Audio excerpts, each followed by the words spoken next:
Noemi makes the best pupusas you've ever had in your life, and we're gonna dig and to see exactly how she makes them.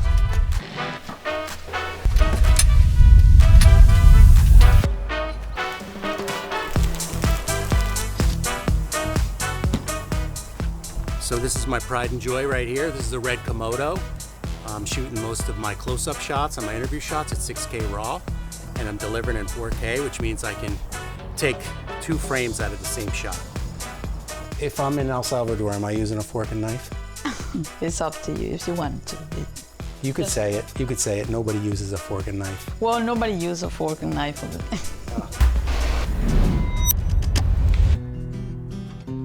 The softer the better, right? Yeah. So you want to try to make them as soft as you possibly can, right? Yes. Without breaking and still holding together, right? Yes. There's a point at which you wouldn't be able to make them because they were too wet, right? Yeah. Mm-hmm. And if so it's you want to too find hard, what happens if it's too hard? Yeah. If it's too hard, it's gonna break though. They're gonna break. Yeah. And they're not gonna taste good either. They're not right? gonna taste good. Yes. So the story is, I went to my friend Noemi's house. We've known each other for 20 years.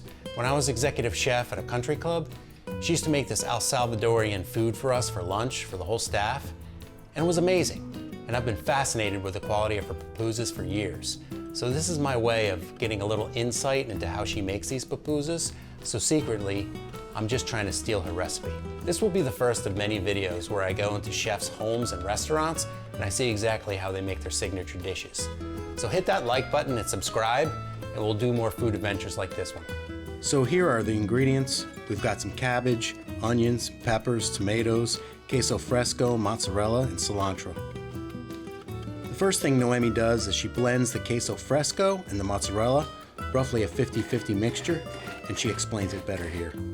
For today, we use Queso fresco. queso fresco. So 50-50, right? Yeah, 50% mozzarella, 50% queso like. fresco? Mm-hmm. Yes. So that, because if you just use mozzarella cheese, it just will fall apart and go all over the place when you Yes, cook if we it, use right? just mozzarella. So it helps hold the cheese together when you mix it with the queso fresco. Well, we have to mix it very well. We have to mix the cheeses very well Very first, well. like in a blender. Yes. Or by hand. Or by hand, yes. You can do it by hand. Mm-hmm. But, Yes. And then you just make it. This is what the cheese looks like after it comes out of the food processor. For the cabbage, Noemi cuts green and red cabbage by hand, but for me, I think that's a little bit too much work. I would probably use a mandolin so I can get it thinner, because I like my cabbage like super thin. Here we have some shredded carrots that's gonna go into the cabbage for color.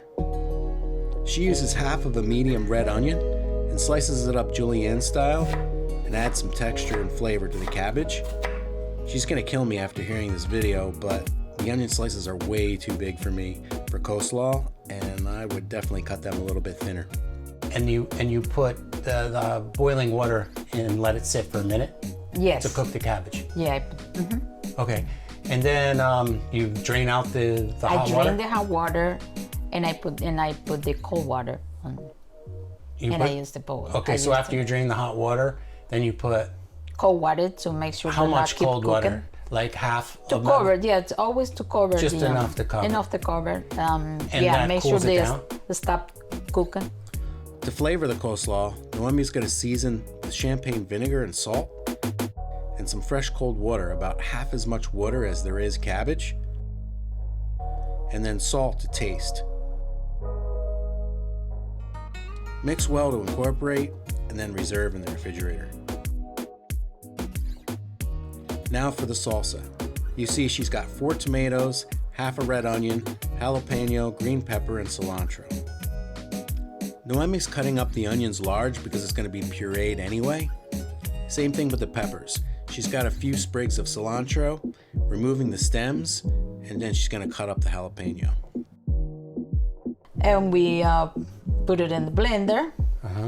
And after that, we can put it in pot to mix it with salt, a little bit of paprika, and if you can add a little bit of all-purpose All-purpose flour? All-purpose flour. It helps to thicken it up so when you put it on the pupusas, it doesn't run all over the place, right? Yes. Noemi puts all-purpose flour in there like she says, but honestly, I would feel better putting a little crumble of roux in there to thicken. But the flour works because I ate her salsa all the time and it doesn't taste floury. Here we have the masa. She's using about a pound here and placing it in the mixing bowl.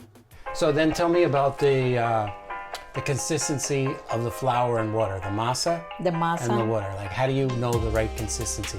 It's it depending on how much water do you put on it. Mm-hmm. There's gonna keep adding out water if you wanna make it soft and then softer. So you've got the masa and the water together. The mix is already made. It's nice and soft. And then we start making a little bowl. And a ball of masa. Mm-hmm. Mm-hmm. And make it like a tortilla. You forgot an important point. Mm-hmm. That is, you gotta have water on your hands, right? Oh, so you yes. have a bowl of water that you're constantly dipping your hands in so that the masa doesn't stick to your hands, Instead right? on oil. Okay. Or you have oil. Oil or water? Water. Water, okay. Water. For some people use oil. Okay. But I prefer it. I think prefer the water. Water is better to me. I make it in a pound cake and I put the cheese in the middle. What's the ratio of cheese to the amount of masa? Well, half the amount of cheese is masa? We can say that. Yeah. Half or a little more? A little bit more. I don't know. I saw you add a little bit more. Yes, a little bit more. You're lying to me. So Noemi is talking about having water on your hands and then forming a ball with the masa. And then, like you see here, she's turning it into a tortilla. Noemi's folding the masa around the cheese and then forming a ball and repeating the same process into the tortilla. And then it goes onto a griddle at about 350 degrees. And keep in mind, no oil is necessary. Let the pupusa cook on one side for a few minutes or until lightly brown, and then flip over to the other side for about the same time.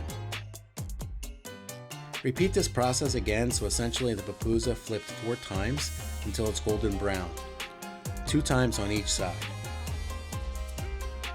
Wow, look at that cheese oozing out of those things. The burnt cheese around the ends is the best. Okay, so these are all complete now, right? Yes, this is the final. Now what do I do next? Well, we then add we're gonna add the cabbage. Cabbage. If you want, you can add on the side. This one on the side. Okay. But I think I like mine individual. Can we do this one individual? Yeah, like yeah, if you want to put the like cabbage on top of it. Each per, like yep, and then. Yeah, that's just and then a little 2 different salsa on sizes. top? Yes. I like that way. You like yeah, this way? This one, yeah.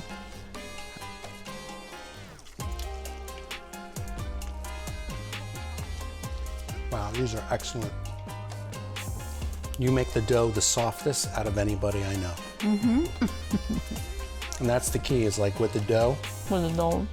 Making it really nice and soft. Just like what pasta dough, pierogi dough, the softer the better.